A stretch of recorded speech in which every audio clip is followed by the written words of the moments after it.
Welcome to The Explainer. Today, we're going to tackle something huge, what it actually takes to rebuild an entire education system basically from the ground up. We're diving into the official blueprint for fixing the schools in Meghalaya, a place where the challenges you'll see are just as big as the ambition to solve them.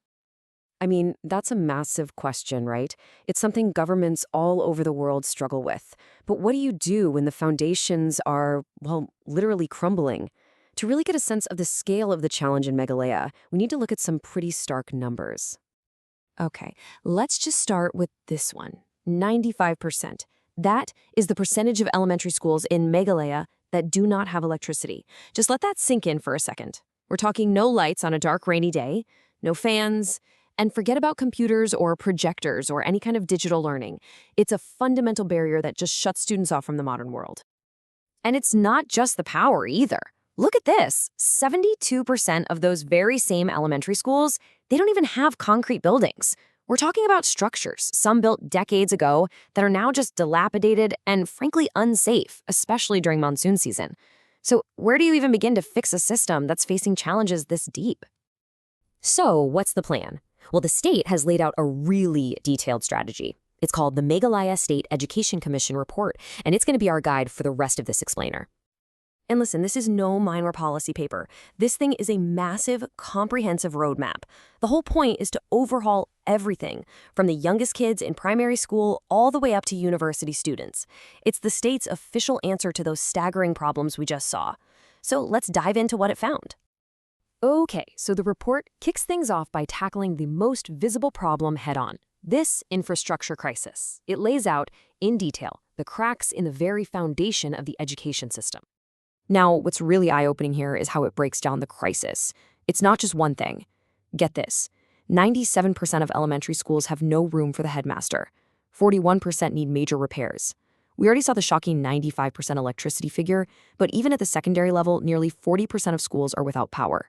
And look at this, 97% of government elementary schools have no functional library. It just paints this picture of a system stretched to its absolute breaking point. But, the problems aren't just physical. Yeah, the report makes it super clear that buildings are only half the story. The system is also dealing with a massive people problem, from the top administrators all the way down to the teachers in the classroom. This right here is a perfect example of the administrative strain. In one district, a single official is juggling multiple critical roles. Key positions like the district school education officer are being managed under the care of other officials who already have their own full-time jobs. It's a system where everyone is wearing way too many hats, which, as you can imagine, makes effective management nearly impossible. And that strain, it just trickles right down to the teachers, creating these huge gaps. A government teacher, they have well-defined service rules, a pension scheme, but an ad hoc or private school teacher, they often have no defined service rules and, here's the real kicker, no retirement benefits. So you've created this two-tier system, which makes it incredibly difficult to attract and keep talented educators. And that struggle, it directly impacts the next level of learning. Right, so the report doesn't just stop at schools. It also lays out this ambitious plan for reforming higher education, which, you guessed it, is facing its own unique set of challenges.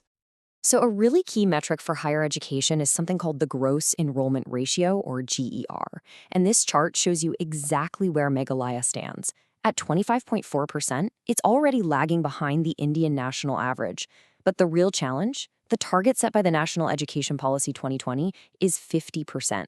That means Meghalaya has to nearly double its higher education enrollment in just a few years. How on earth do you do that? Well, one of the report's cornerstone achievements is this, the creation of the Captain Williamson Sangma State University. For over 50 years after it became a state, Meghalaya didn't have its own state-run university. So this is a total game changer. It's designed to increase access, to affiliate local colleges, and really to give the state more control over its own higher education destiny. Okay, so we've seen the problems in infrastructure, in people, and in higher education. So now for the most important part, the solutions. The report lays out a really clear fourfold strategy for quality. All right, let's break this down. The strategy has a few different parts. First up, curriculum transformation. This means moving away from rigid, formal teaching in the early grades and bringing in play-based learning. And later on, ending the strict separation of arts, science, and commerce to give students more flexibility. Second, assessment reform. The goal here is basically to kill rote memorization. New competency-based assessments and these holistic progress cards will track a student's actual development, not just how well they can cram for a test. Third, pedagogical reform. This is all about supporting teachers by creating what they call professional learning communities, or PLCs, where they can actually collaborate and mentor each other. And finally, governance support. A new state quality management task force will be created to oversee all of these reforms, making sure they actually get implemented and monitored.